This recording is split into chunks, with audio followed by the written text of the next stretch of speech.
السلام علیکم ناظرین، تو آج سے ہم لوگ کلاس 12 کی اردو شروع کرنے والے ہیں جس کا نام کہکشاں ہے، اور کلاس 12 کی تیاری کریں گے آج سے ہم لوگ، اور اردو میں اچھا سے اچھا نمبر لانے کی کوشش کریں گے۔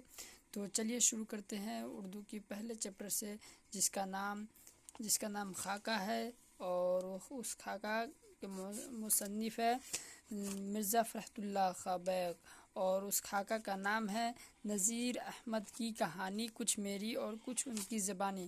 ٹھیک ہے، تو اس خاکہ کو آج سے ہم لوگ شروع کرنے والے ہیں۔ تو خاکہ نذیر احمد کی کہانی، کچھ میری اور کچھ ان کی زبانی، جس کا رائٹر کون ہے؟ مرزا فرحت اللہ خاں بیگ۔ ٹھیک، ان کے رائٹر کون ہے؟ مرزا فرحت اللہ خاں بیگ ان کے رائٹر ہے۔ تو اس کے بارے میں ہم کچھ اپنی کاپی میں لکھے ہوئے ہیں، چلیے اس کاپی میں دیکھتے ہیں کیا کیا ہے۔ جو امپورٹنٹ ٹاپک ہے میں اسی کو نوٹ کیے ہوا ہوں، اور چلیے دیکھتے ہیں کیا لکھا ہے۔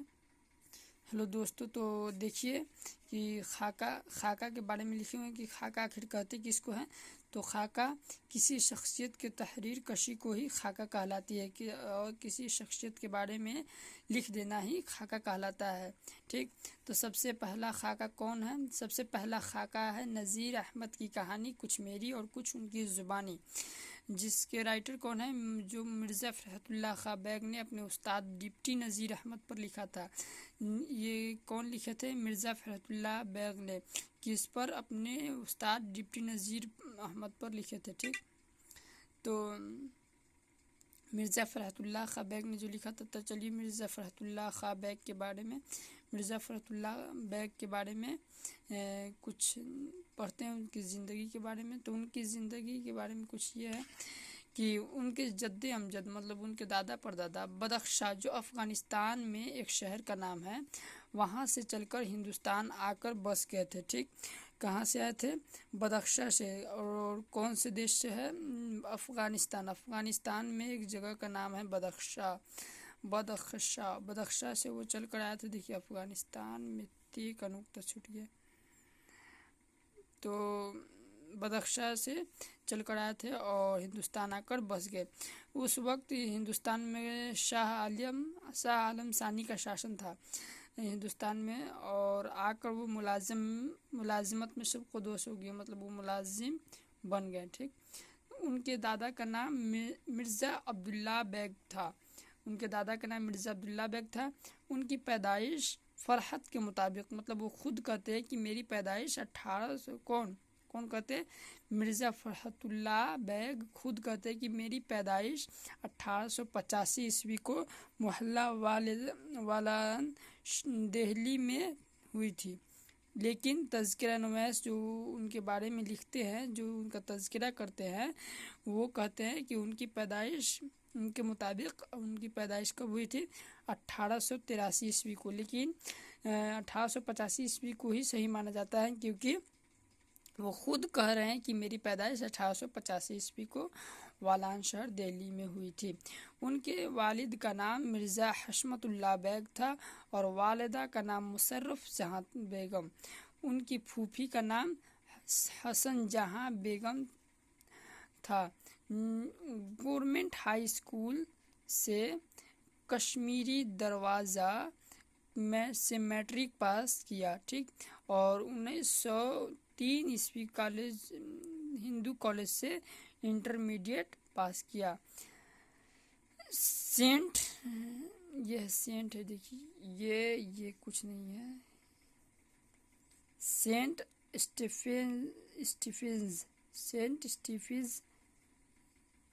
اسٹیفنز کالج سے BA اور MA پاس کیا۔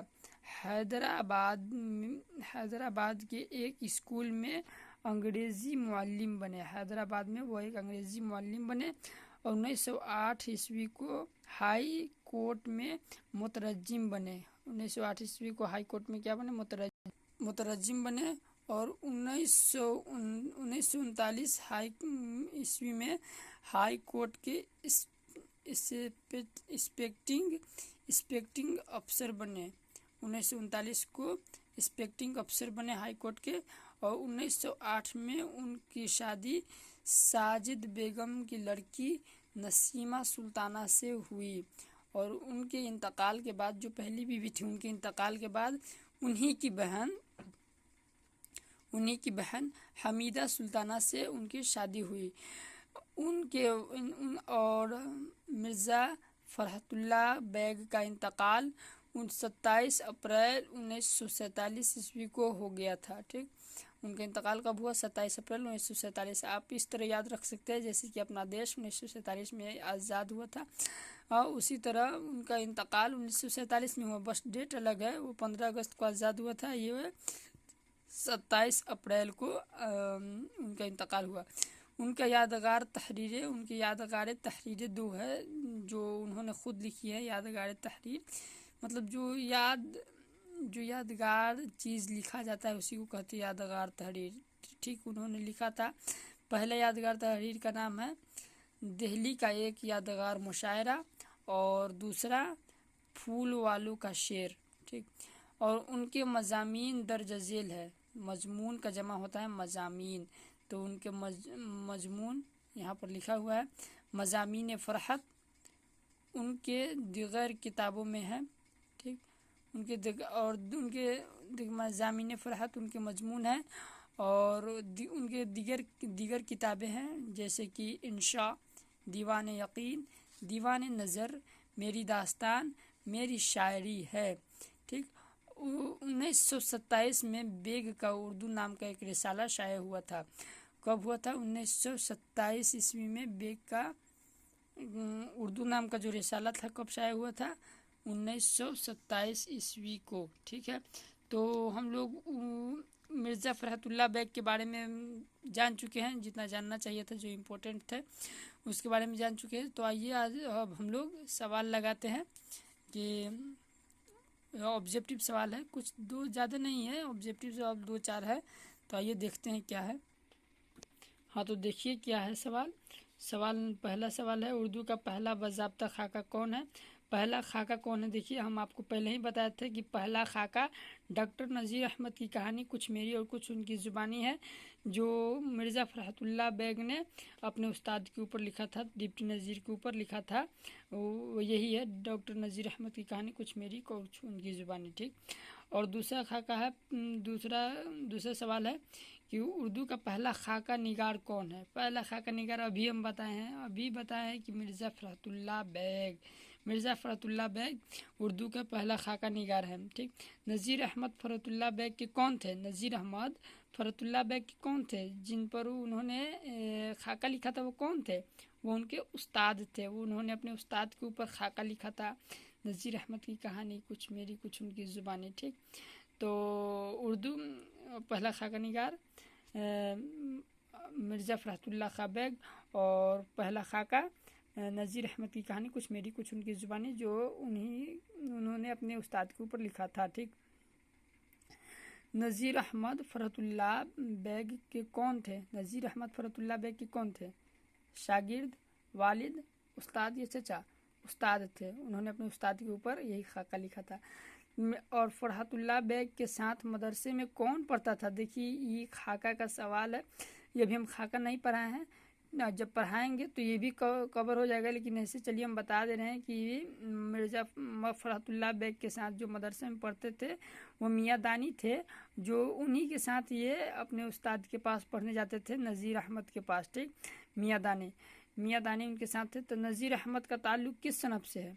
एकदम शुरू में ही बताया गया है कि नज़ीर अहमद का ताल्लुक़ खाका से है। खाका से नज़ीर अहमद का ताल्लुक़ है, और नज़ीर अहमद के इस सनफ़ से ताल्लुक़ है। तो चलिए दोस्तों, तो आज का ये सवाल, ये जो चैप्टर है वो समाप्त होता है। कल हम लोग जो खाका दिया हुआ है, खाका नज़ीर अहमद की कहानी, उसके बारे में पढ़ेंगे।